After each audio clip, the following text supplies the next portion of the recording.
Modern China was not simply built by reform or economic growth, it was forged in civil war.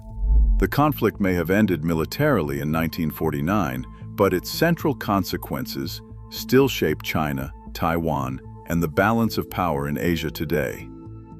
The collapse of the Qing dynasty in 1911 sent shockwaves through China's political order. 16 provinces declared independence within months of the Wuchang uprising, forcing the last emperor to abdicate in early 1912. The new Republic of China, born of revolution, had no unified army or bureaucracy to hold the country together. Instead, real power rested with the Beiyang army, a modernized force led by Yuan Shikai, who quickly maneuvered himself into the presidency. But when Yuan tried to crown himself emperor in 1915, his gamble backfired. Regional military leaders rebelled, and after Yuan's death in 1916, his army fractured into rival cliques. China splintered into a patchwork of warlord fiefdoms. In the north, the Beiyang Northern Clique controlled Beijing and the vital railway corridor, while in the east, warlords like Sun Quanfang ruled the prosperous Jiangsu and Zhejiang provinces. The south and southwest saw the rise of strongmen in Guangxi, Yunnan, and Sichuan, each commanding their own armies, collecting taxes, and issuing local currencies. Provincial governments now set their own budgets, levied land and grain taxes, and even negotiated foreign loans, leaving the central government with little authority beyond the capital. This era of warlordism was not just about military rivalry. The absence of central fiscal control meant that any attempt to rebuild national unity faced constant resistance.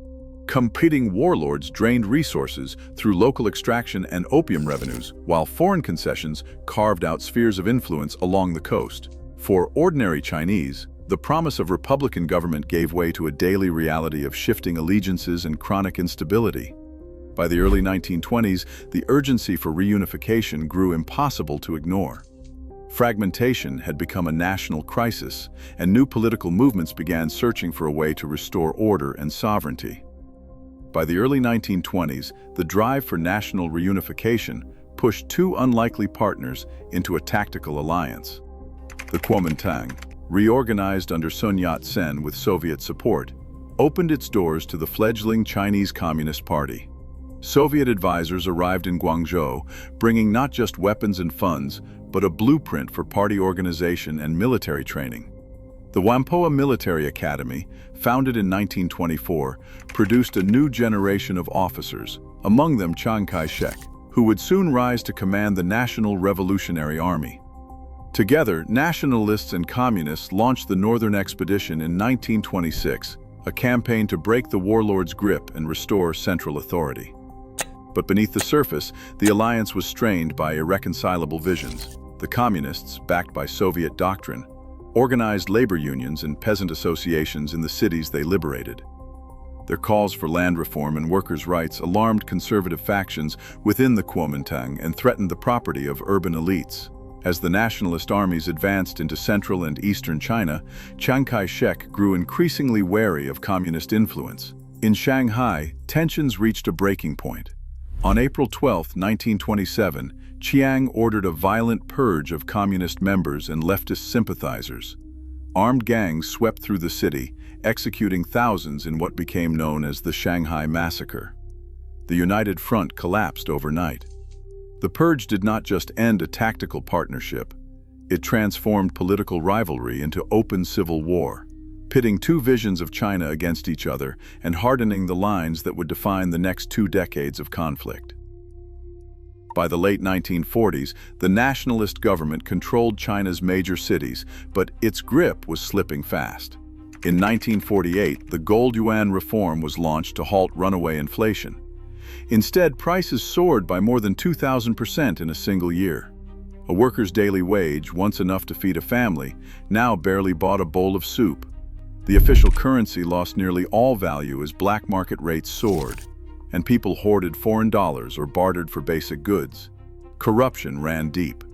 Senior officials siphoned off foreign aid and inflated military contracts, while local commanders sold weapons on the black market.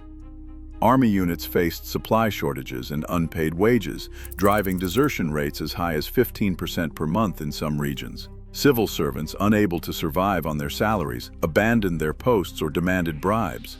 The nationalist promise of order and prosperity collapsed in the face of economic chaos, leaving the government isolated in its urban strongholds as public trust evaporated. In the countryside, the Communist Party built its strength not through grand speeches, but by transforming daily life. In Jiangxi and Yan'an, land reform broke up large estates and handed plots to landless peasants. Village committees run by party cadres replaced old landlord rule with new systems for sharing grain, settling disputes, and collecting a modest tax in kind. These committees did more than govern. They became the backbone of intelligence, recruitment, and supply. Cadres lived among villagers, recording grievances, organizing mutual aid teams, and running literacy classes. The promise of land and security drew thousands to join the Red Army or support it with food and information. Even as the nationalists controlled the cities and railways, the communists built a vast rural network that could move armies, hide supplies, and outlast better-equipped foes. The revolution's engine was not found in factories, but in the fields and villages. In 1934, surrounded and outgunned, the Chinese Communist Party broke out of Jiangxi with nearly 86,000 men, women, and children. Over the next year, they crossed more than 9,000 kilometers of mountains, rivers, and hostile territory. By the time they reached Shanghai in 1935, only about 8,000 survived. The Long March was a military disaster, but it transformed defeat into legend. At the Zunyi Conference, deep in the march, Mao Zedong gained decisive authority over the party and its army. His rise shifted the communist strategy from urban insurrection to rural mobilization, centralizing command and forging a new leadership corps. The ordeal became a symbol of endurance and sacrifice, turning Mao into the face of a movement that would soon claim to speak for China's millions. The communists emerged battered but united, ready for the next storm. In 1937, Japanese troops crossed the Marco Polo Bridge outside Beijing, launching a full-scale invasion that would transform the Chinese Civil War's balance of power. The nationalist government, already strained by years of internal conflict, now faced an existential threat from one of the world's most advanced armies.